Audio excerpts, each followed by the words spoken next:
On the 26th of August, 2024, Mark Zuckerberg admitted in a letter to the U.S. House Judiciary Committee that, quote, senior officials from the Biden administration, including the White House, repeatedly pressured our teams for months to censor certain COVID-19 content, including humor and satire. Several months later, in January of 2025, Mark Zuckerberg would appear on the Joe Rogan Experience to discuss the issue further.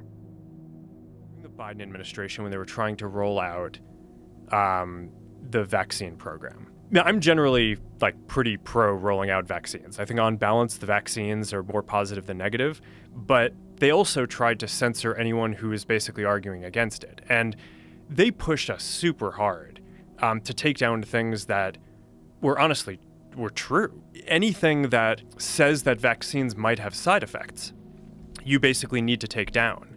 These people from the Biden administration would call up our team and scream at them and curse. And it's these documents it's all kind of out there. I'm sure there are some of you watching this right now who will claim that by suppressing this skepticism, more people would go and get vaccinated, and in theory, the suppression would end up saving lives. This was the public-facing perspective of the Biden administration. However, the throttling from Meta during the pandemic didn't just take down medical lies or dangerous radical beliefs. The censorship extended to simple humor and, more importantly, to legitimate scientific discourse about the origins of COVID and vaccine safety. We need to tread very lightly when it comes to free speech suppression. Censoring any content or idea is a problem, even if that means allowing certain ideas you disagree with to flourish. You can't have your cake and eat it too when it comes to free speech. We can either suppress content based on who's holding office at that particular moment, or we can band together and mutually condemn the policing of ideas altogether by some authoritative body. Healthy public debate must always be allowed to happen, even if it means your own personal opinions are going to be called into question. This is the only way to ensure that the people remain in control of the narrative and that it isn't swayed with the smoke and mirrors of private social media censorship or government intervention. We cannot systematically suppress content simply because it challenges the beliefs of those in power. The word fascism gets thrown around a lot these days, and just so everyone is aware, one of the core tenets of fascism is the forcible suppression of the opposition. When the world's most powerful social media platforms admit to bowing to government pressure, censoring scientists, activists, or even comedians, we begin chipping at the pillars of freedom that make our country what it is. The elite want to keep us focused on fighting each other so we don't rebel against them. They keep us distracted with this game of tug-of-war, the winner flipping back and forth again and again. Two-party systems like ours could care less if the executive branch flip-flops from Republican to Democrat every 4 years. When people get sick of the ruling elite in America, instead of revolting, they're simply convinced by our two-party system that the only option is to flip-flop back to the other one, ushering in a new era of change for the umpteenth time, knowing that in 4 to 8 years, their party will be voted back in the same exact way. Leaders on both sides of the political spectrum benefit from the same authoritarian tools. Tools that allow them to silence the opposition, to exercise controlling power over the population. These are to the benefit of whoever is at the wheel at that particular historical moment.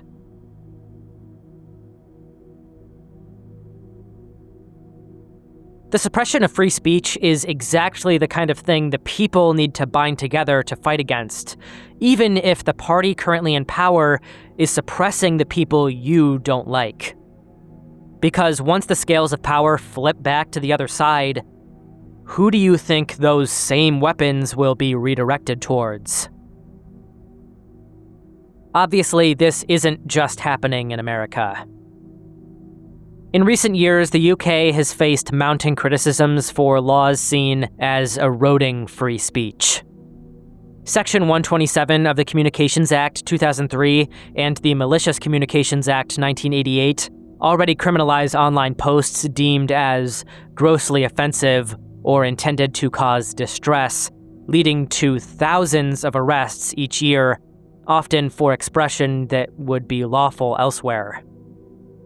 The Online Safety Act of 2023 has gone further, giving the British Office of Communications sweeping powers to force platforms to remove so-called harmful or legal but harmful speech, with vague definitions that critics argue encourage over-policing, censorship, and even threats to privacy through pressure against encrypted messaging. These are not isolated incidents of genuine threats or incitement to violence. Citizens are being arrested for retweets, for sharing cartoons, or for expressing opinions that the bureaucrats deem offensive or likely to cause distress. The law casts such a wide net that virtually any online expression could potentially trigger criminal prosecution. It's given those in power a blank check against anyone who they feel they need to suppress and make an example out of. The fear that sprouts from crackdowns like these is precisely the goal. When people know that their digital communications are being monitored and that expressing the wrong opinion can result in arrest, the citizens do the police's job for them, and they self-censor. They bite their tongues, delete tweets before posting them, and retreat from the public discourse. Free speech dies not with dramatic book burnings, but with the quiet keyboards of citizens who have come to fear their own thoughts. Meanwhile, the European Union at large has constructed one of the most sophisticated censorship systems in the Western world through its Digital Services Act. Its power comes from vague definitions of hate speech and disinformation, stifling political dissent, humor, and social issue discussions across platforms like Facebook, Instagram, Twitter, and YouTube. A prominent example of the DSA in action is the shadow banning of Palestinian advocacy posts on Instagram, suppressing perhaps the most horrific event going on in the world right now that demands public exposure. The worst part of this is that the DSA effectively acts as global free speech suppression legislation, not isolated just to Europe. When European authorities demand that platforms remove content or face devastating financial penalties, those platforms can't just create Europe-only versions of their services, so they're forced to remove the offending content globally, meaning European censorship standards are imposed on users in America, Asia, Africa, and everywhere else these platforms operate. By restricting the flow of information and criminalizing dissent, they're creating the very conditions that allow authoritarian movements to flourish.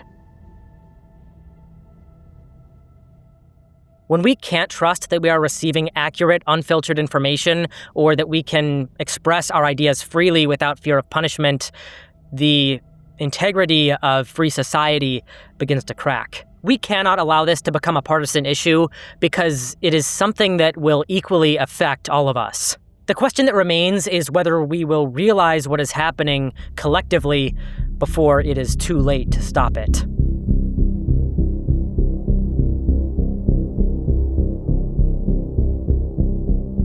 Between 1956 and 1971, the FBI operated Cointelpro, a domestic surveillance program that systematically targeted American citizens engaged in political dissent.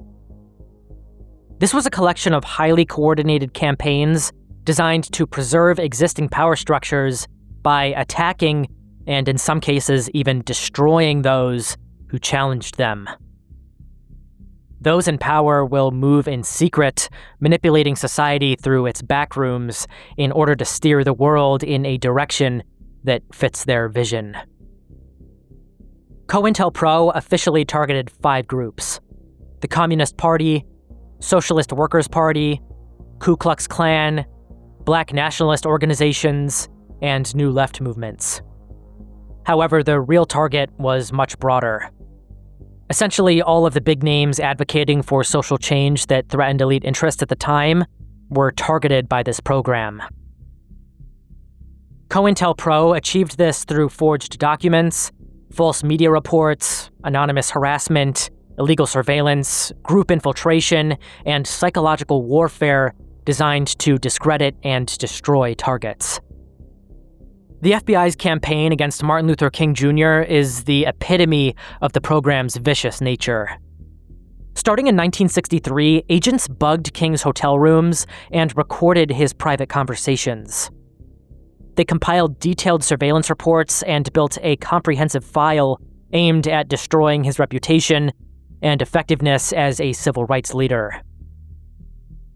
In November 1964, the FBI sent King a package containing what became known as the FBI King Letter. The anonymous letter was accompanied by audio recordings allegedly capturing King's extramarital affairs, supposedly obtained through Cointelpro's various wiretapping and bugging operations in King's private residences. One section of the letter reads the following: "No person can overcome facts, not even a fraud like yourself. Lend your sexually psychotic ear to the enclosure. You will find yourself, and in all your dirt, filth, evil, and moronic talk, exposed on the record for all time. I repeat, no person can argue successfully against facts. You are finished. You will find on the record for all time your filthy, dirty, evil companions, male and females, giving expression with you to your hideous abnormalities. And some of them to pretend to be ministers of the gospel. Satan could not do more. What incredible evilness. It is all there on the record, your sexual orgies. Listen to yourself, you filthy, abnormal animal. You are on the record. You have been on the record, all your adulterous acts, your sexual orgies extending far into the past. This is but a tiny sample." The letter then finishes off with the following: "King, there is only one thing left for you to do. You know what it is. You have just 34 days in which to do this. This exact number has been selected for a specific reason. It has definite practical significance. There is but one way out for you. You'd better take it before your filthy, abnormal, fraudulent self is bared to the nation." The letter, threatening and degrading, gave King just 34 days to take his own life before these recordings were to be released publicly. This wasn't the work of rogue agents either. In fact, FBI Assistant Director William Sullivan oversaw the operation himself with J. Edgar Hoover's direct approval, the first director of the FBI. King intelligently recognized the letter as an FBI threat and understood the government was actively working to destroy him personally and politically. It's unclear if these recordings actually contain any explicit or adulterous audio of King, as they have been sealed until the year 2027 in the National Archives. Only then will the public actually be able to hear them, assuming they don't extend their deadline for release. Regardless, the Black Panther Party faced similar systematic attacks from the FBI. Between 1968 and 1971, Cointelpro agents infiltrated chapters, created fake correspondence to incite internal conflicts, and coordinated with local police to conduct violent raids on the party. The December 1969 assassination of Chicago Panther leader Fred Hampton even involved the actions of FBI informant William O'Neill, who provided floor plans of Hampton's apartment, enabling the attack that killed him in his sleep. Socialist Workers' Party member Evelyn Sell discovered decades later that the FBI had opened her mail, tapped her phones, and followed her for over 30 years.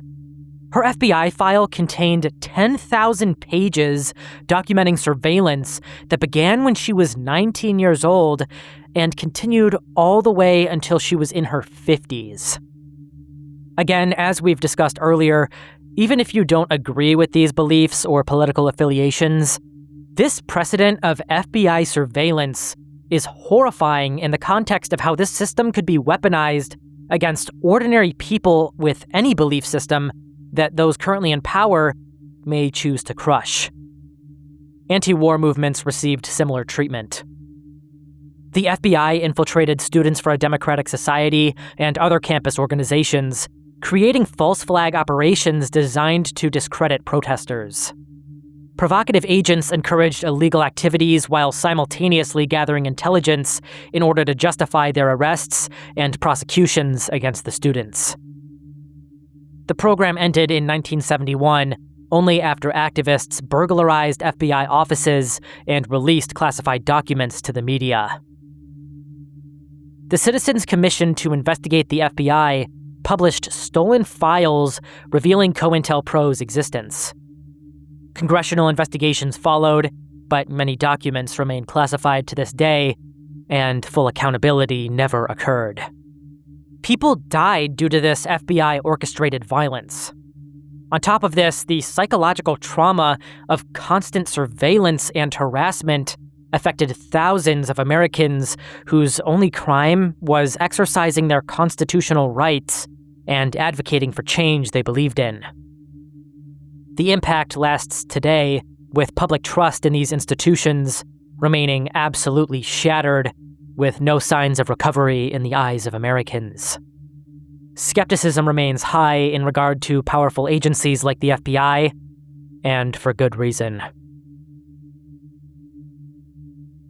The surveillance, harassment, and violence that Cointelpro operated in does in fact seem to have upheld the power structures that they sought to hold. In the end, the intelligence agencies responsible for carrying out these operations have only grown in power, size, and budget.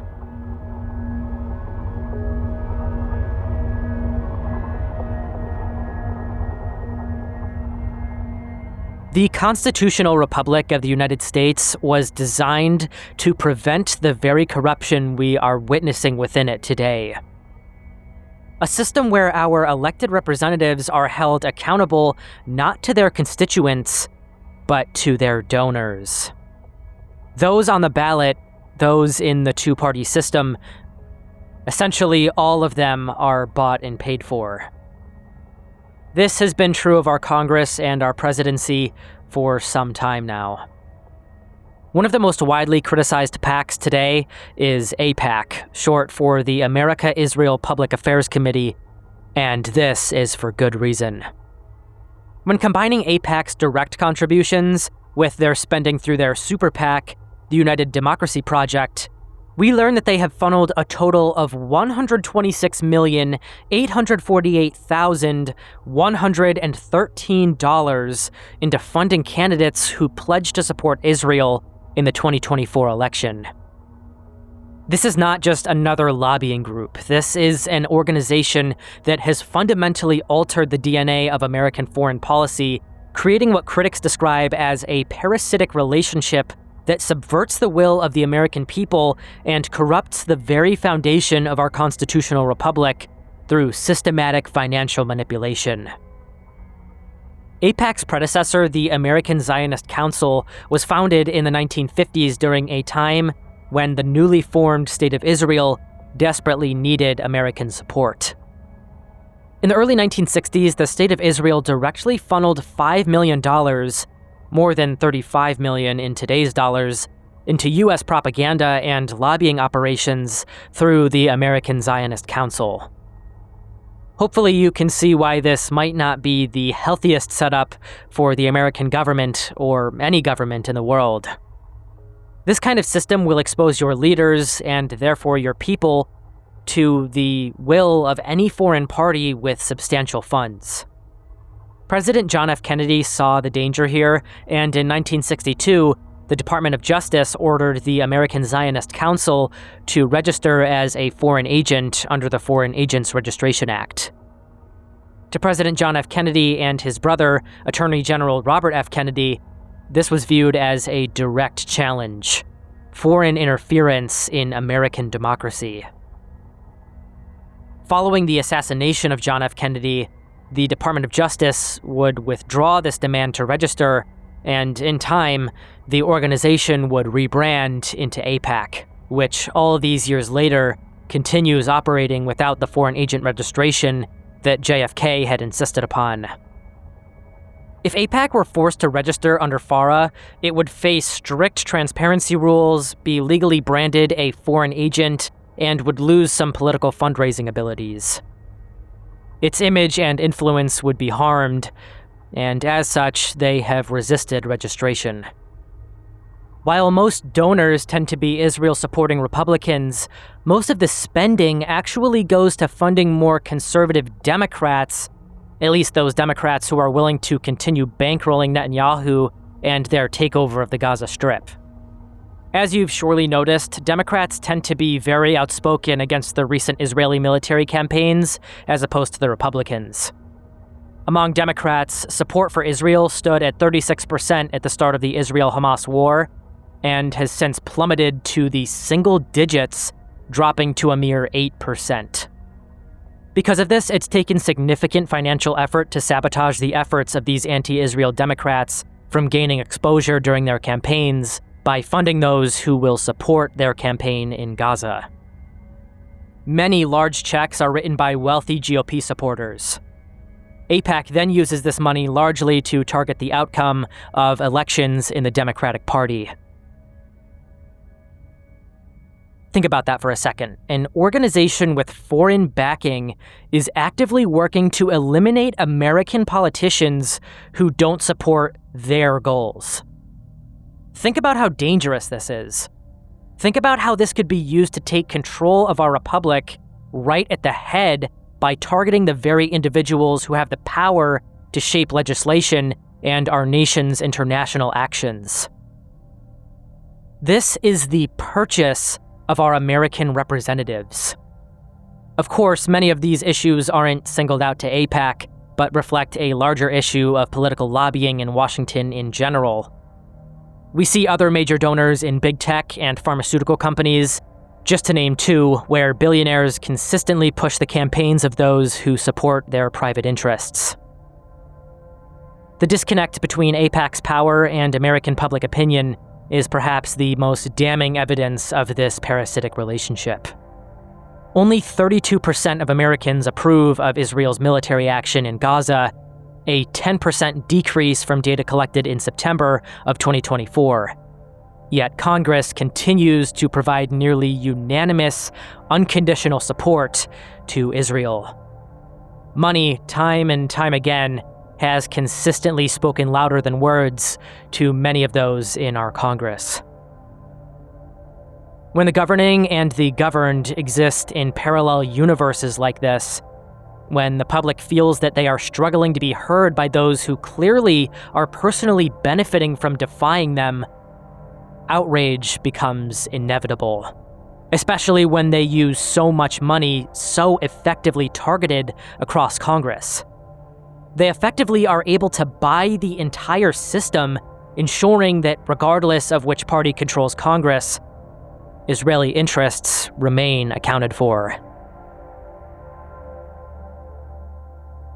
As insidious as it is that this money is being used to annihilate an entire nation of people, this issue, honestly, is broader than just AIPAC.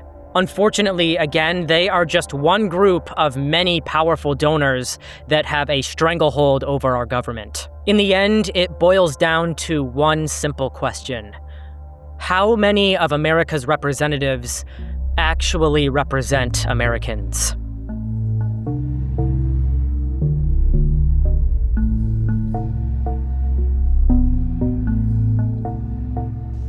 On the 28th of January 2003, during his State of the Union address, President George W. Bush dropped a terrifying bombshell in front of Congress and the American public. The British government has learned that Saddam Hussein recently sought significant quantities of uranium from Africa. Our intelligence sources tell us that he has attempted to purchase high-strength aluminum tubes suitable for nuclear weapons production. Saddam Hussein is not credibly explained. Just days later, on the 5th of February, Secretary of State Colin Powell presented evidence to the UN Security Council claiming to show that Iraq, in fact, did possess weapons of mass destruction. He brought forward satellite photos, intercepted communications, and claims that they had created mobile weapons laboratories. The Bush administration would go on to use 9/11 to justify the war, claiming that if Saddam Hussein partnered with terrorist groups like Al-Qaeda, they could provide them with these weapons of mass destruction, insinuating the possibility of another large-scale terrorist attack on American soil, this time with WMDs. This evidence procured large public support for military force, with British Prime Minister Tony Blair echoing the same terrifying warnings in the UK. The world, at the time, had no reason to disbelieve these claims. In fact, Iraq was known to have widely deployed chemical weapons against Iran in the Iran-Iraq War back in the 1980s. Throughout the 90s, UN inspectors forced Iraq to destroy their chemical and biological weapons and to dismantle their nuclear ambitions. By the late 90s, the UN verified that their weapons and the capacity to produce those weapons had been stripped. However, in the eyes of the American public, Iraq possessing chemical weapons wasn't far off from what they were familiar with in history, and by utilizing 9/11 and the war on terror as backing, it wasn't hard to channel public grief into war support. As a result, on the 20th of March 2003, the United States, United Kingdom, and other coalition forces invaded Iraq. Hundreds of thousands of civilians were killed, with estimates ranging from around 150,000 to upwards of 500,000. U.S. airstrikes, ground battles, and insurgent attacks destroyed hospitals, schools, power grids, and water systems. The power vacuum that followed led to years of civil conflict and the rise of groups like Al-Qaeda and ISIS in Iraq. The coalition completely destabilized the Middle East. All of this without there ever having been any actual weapons of mass destruction in Iraq's arsenal. The entire justification to the American people for the conflict turned out to be completely fabricated. This was deliberate, calculated deception, not a mistake. A leaked set of documents known as the Downing Street Memo revealed that intelligence was being fixed around the belief that the US was already planning to go to war with Iraq. Intelligence wasn't driving their decision to go to war. The decision to go to war was manipulating the use of intelligence. The memo specifically stated that intelligence and facts were being fixed around the decision to remove Saddam through military action. So if the US knew that Iraq didn't actually have WMDs, what was their real aim in overthrowing the Iraqi regime? Well, for one, Iraq held the world's second largest proven oil reserves after Saudi Arabia. Setting up a new US-backed government there would ensure access to these oil reserves. At the time, it was believed that a military campaign of this caliber would project US influence into the Middle East, eventually reshaping the region in line with American interests. Though, of course, this couldn't have been farther from what actually happened. It was also believed that toppling Hussein would allow for the establishment of bases near Iran and Syria, and would send a global message of dominance after 9/11 under a new doctrine of preemptive war. These reasons, of course, were not going to fly well with the American public, so the WMD threat, along with some terrorist threats sprinkled on top, became the main justification for the war. America was blatantly lied to. It's impossible for a single human mind to comprehend the loss that this lie has caused. Again, hundreds of thousands of civilians died as a result of these conflicts and the societal destruction that followed. It's likely that somewhere close to 500,000 innocent people, fathers, mothers, children, grandparents, were sacrificed on the altar of foreign meddling and public deception. The part that angered Americans even more was the sacrifice of our own service members as well. Over 4,700 US and Allied troops were killed in the war. These were young Americans who believed they were serving their country, defending global freedom, and protecting their families from a threat that their leaders told them was genuine. These were soldiers who kissed their loved ones goodbye at the airport and would never see them again. Their families received folded flags and hollow promises that their sacrifice had meaning, all while the people who sent them to die knew the entire premise was fabricated. Iraq, once a stable, albeit brutal dictatorship, was shattered into competing factions, creating a power vacuum that extremist groups like ISIS would later exploit. Domestic pressure would eventually lead to the US withdrawing its forces from Iraq, preventing even the legitimate goal of establishing a stable, pro-Western regime. All things considered, this was one of the greatest failures of the war, not even finishing what we started. Americans are asking, why do they hate us? They hate what they see right here in this chamber, a democratically elected government. Their leaders are self-appointed. They hate our freedoms, our freedom of religion, our freedom of speech. Bush claimed that our enemies in the Middle East hate us because of our freedoms and our democracy. But no. It's no wonder why they hate our government. What evils we've done, the lives we've taken, the cities we've destroyed. May God have mercy on America.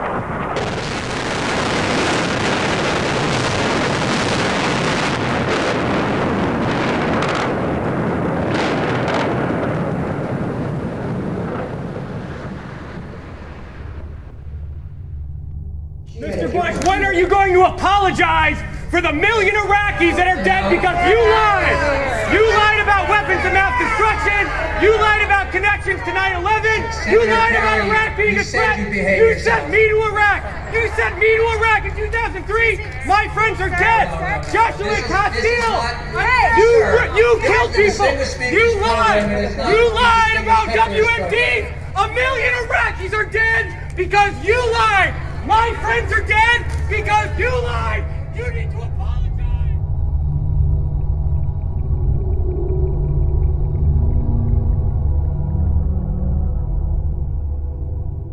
Mexican drug cartels have evolved from simple trafficking organizations into military-style insurgent groups that wield more power than many legitimate governments around the world.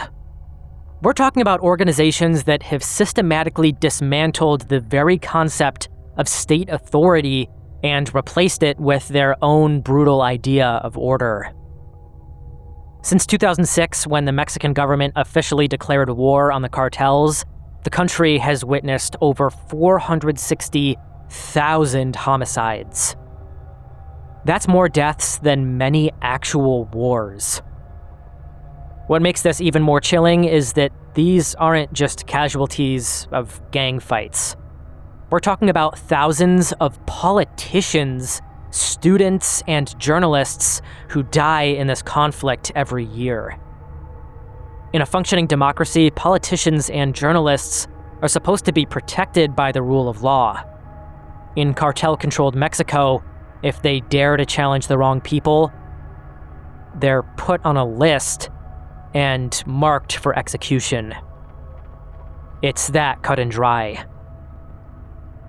The number of daily disappearances in Mexico has also been on the rise. And no, this isn't to be likened to missing persons cases in the US, largely made up of short-term situations. We're talking about people who are never found, never seen or heard from ever again. Siblings, parents, children, gone. Those who speak out, who resist, who don't comply, are simply taken, doomed to whatever fate the cartel has chosen for them. Many are killed and buried in mass graves, others sold into the sex trafficking pipeline for profit. They have turned these forced disappearances into an industrial process, a tool of psychological warfare that keeps entire communities paralyzed with fear, motivating anyone with a survival instinct to keep in line. For those of us living outside of these effective narco states, it gets even more disturbing when you come to the realization that these aren't just criminal gangs anymore. Cartels now employ exceedingly advanced hostile tactics like improvised explosive devices or drones, mimicking full-spectrum military operations that can challenge government forces head-to-head. We're witnessing the birth of private armies that are successfully controlling territory, collecting taxes, and enforcing their own laws.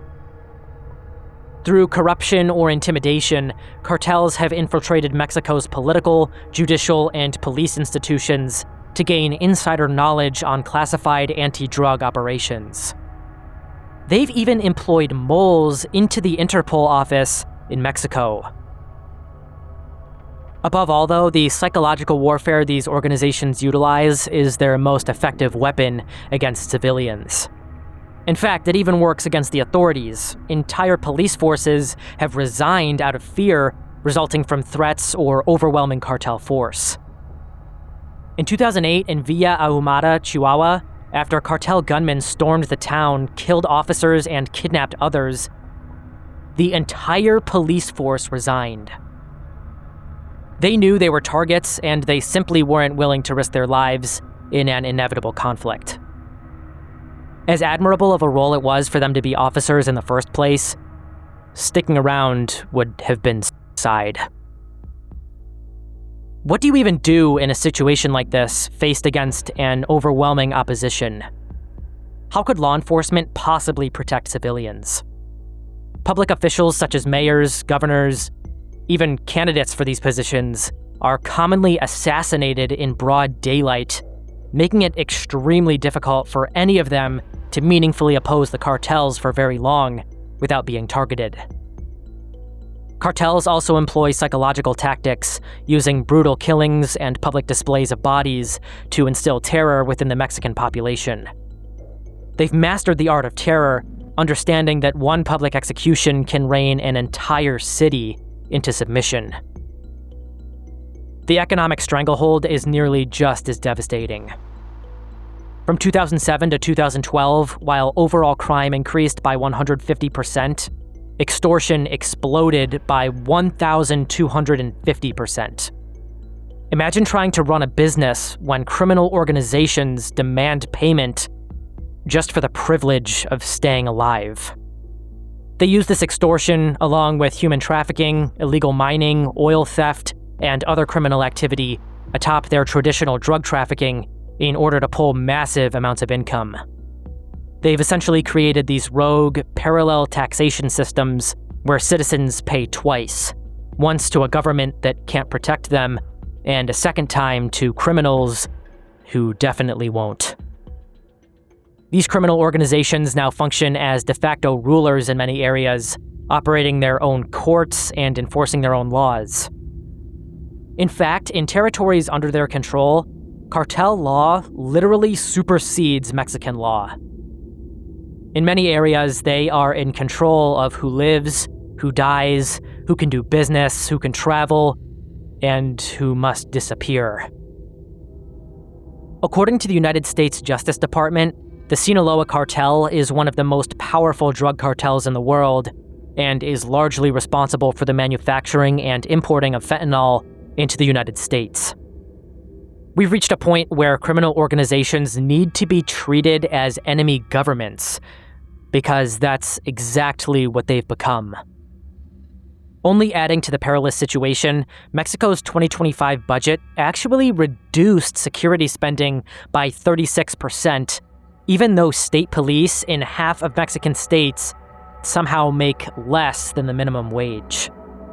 How exactly is Mexico supposed to overcome this horrifically tragic situation without proper financing and the iron fist of law and order to fight back against this ruthless enemy from within? Meanwhile, cartels operate with budgets that, in many cases, completely dwarf those of the authorities tasked with stopping them, as insane as that reality sounds.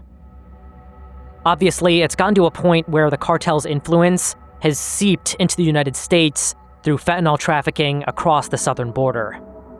In 2024, the DEA seized over 60 million fentanyl pills and nearly 8,000 pounds of powder in domestic operations across the United States. And that's only what they caught after it already made it through. At the southern border, authorities seized roughly 21,100 pounds compared to just 43 pounds at the northern border, showing exactly where this poison is flowing in from. The international supply chain makes it worse. China serves as the principal supplier of fentanyl precursors, the ingredients required by the Mexican cartels to produce it in its final form. A U.S. House Select Committee even revealed that the Chinese government subsidizes the production and export of fentanyl precursors through tax rebates, offering up to 13% back, grants, and awards to companies despite their illegality in China, deliberately fueling the U.S. overdose crisis by making these chemicals cheaper for the Mexican cartels.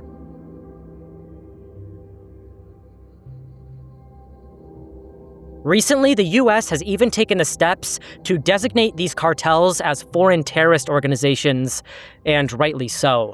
We're looking at something like 325,000 Americans who have lost their lives to fentanyl overdoses in the last 5 years. Another one of those incomprehensibly large numbers.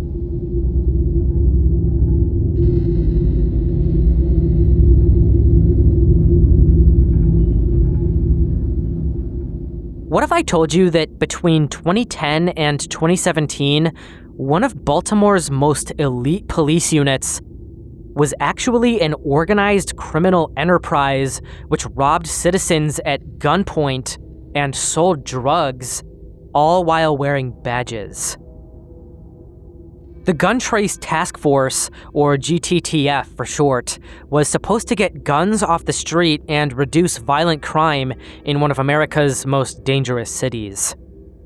Instead, 8 officers within this unit turned their positions of power into a multi-million-dollar criminal operation that would ultimately turn into one of the most insane police corruption scandals in American history. The GTTF was a specialized unit within the Baltimore Police Department designed to trace firearms used in crimes and remove illegal guns from circulation. These officers had extraordinary powers and little oversight given their elite status within the department, allowing them to conduct street stops, execute warrants, and pursue drug investigations with minimal supervision. They drove unmarked cars, wore plain clothes, and operated with the kind of authority that made them nearly untouchable to the rest of the department's hierarchy, which sat beneath them. Sergeant Wayne Jenkins, a decorated officer who had apparently spent years building a reputation as an aggressive crime fighter, stood at the center of the scheme.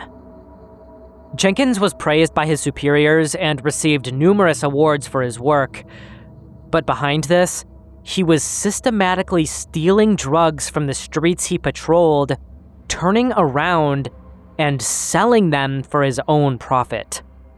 According to federal prosecutors, Jenkins had been engaging in this kind of criminal activity for years before the Gun Trace Task Force was even formed, using his badge as cover for increasingly brazen crimes.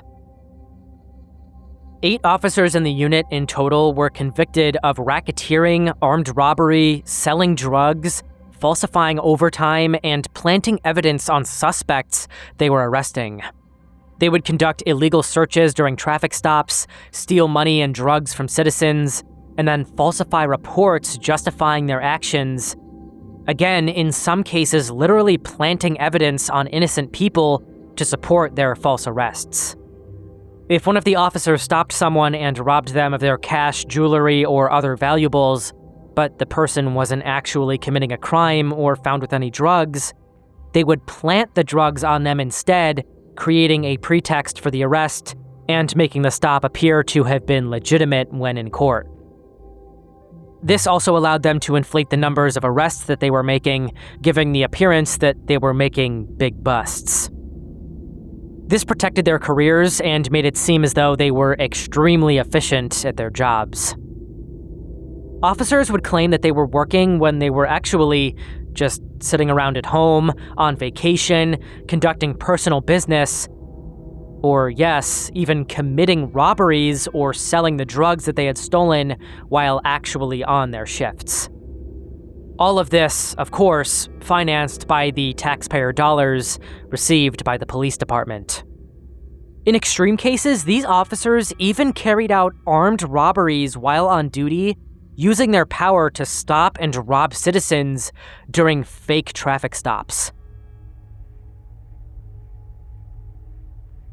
In a particularly disturbing instance, the task force literally conducted a home invasion-style robbery, breaking into a residence and stealing hundreds of thousands of dollars while the occupants were held at gunpoint.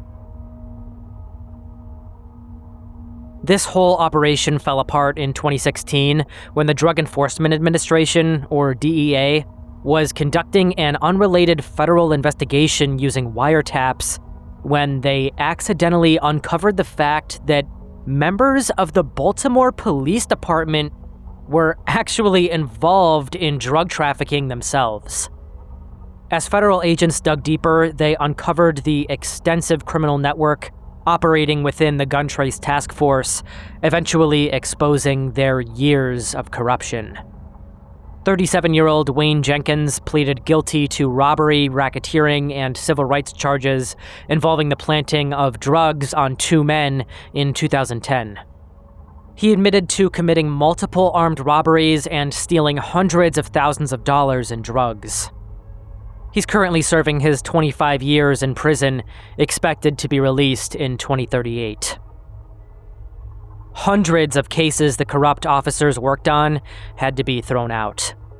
Many innocent people had wrongfully been convicted and put in prison for fake crimes they never even committed.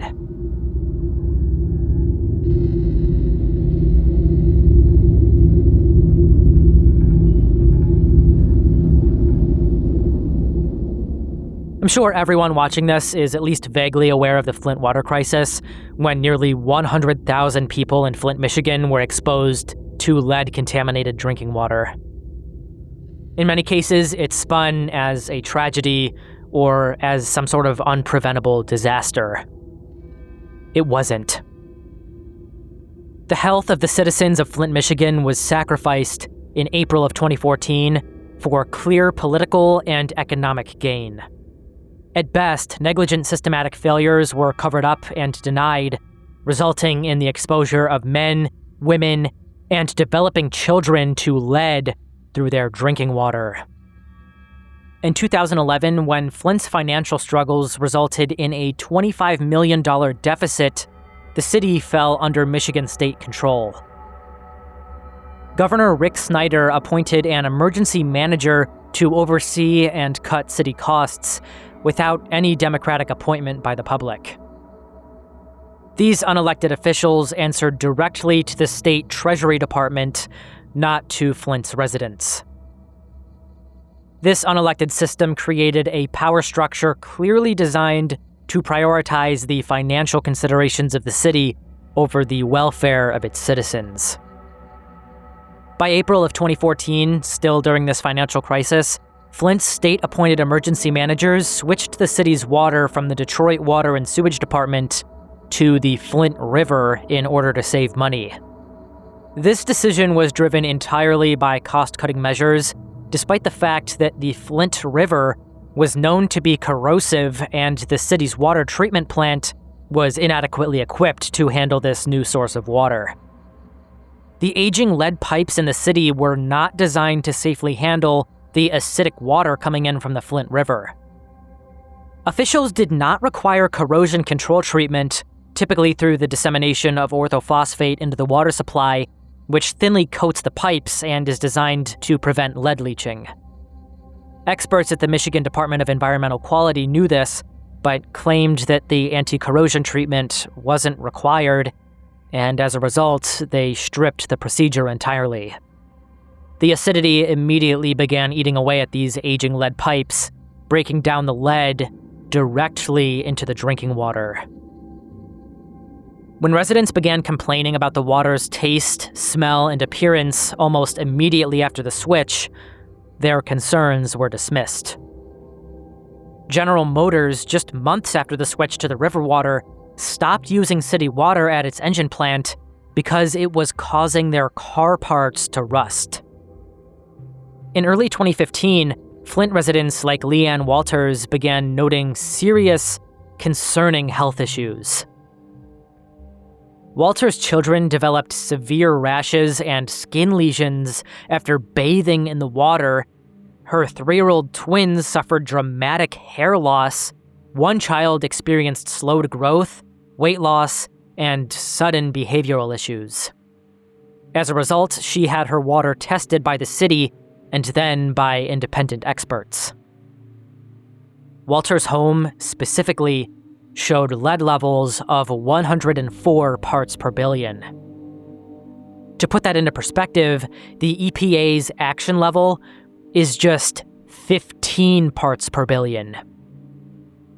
If a city finds that even just 10% of their residents have lead levels at this rate, they are required to educate the public, add phosphates to coat the pipes, and finally replace the lead service lines entirely. Crucially, though, no level of lead is safe. Even in extremely low quantities, lead exposure can permanently cause irreversible neurological, developmental, and behavioral damage. After Leanne Walters' home detected lead at that 104 parts per billion, nearly 7 times higher than the action level, it was clear that something was catastrophically wrong. As time went on, more and more independent tests were done, and time again, they confirmed that there was a horrific lead problem throughout the city, and that it had likely been that way for some time, poisoning residents throughout the area.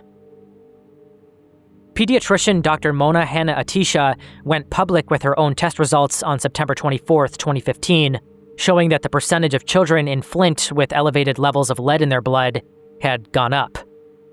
But the state dismissed her findings, realizing the fallout taking accountability would cause. Instead of acknowledging the crisis and taking immediate action to save the health of their citizens, city and state officials launched a coordinated campaign of denial and data manipulation that would continue for over a year. The cost of this cover-up has been devastating, particularly for children.